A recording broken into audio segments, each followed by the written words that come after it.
இந்த எல்லையிலிருந்துதான் எங்க அதிகாரம் ஆரம்பமாகுது. அது போக போக வளர்ந்துகிட்டே இருக்கும்.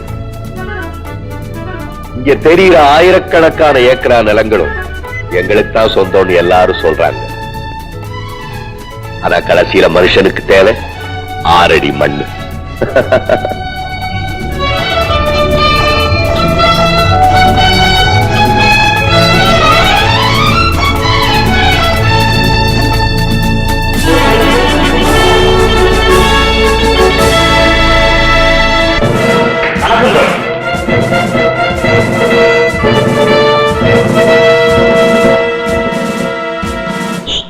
சின்னதுரை சரியான ஜோடியை பிடிச்சிருக்காருல்ல, பொண்ணு நல்லாவே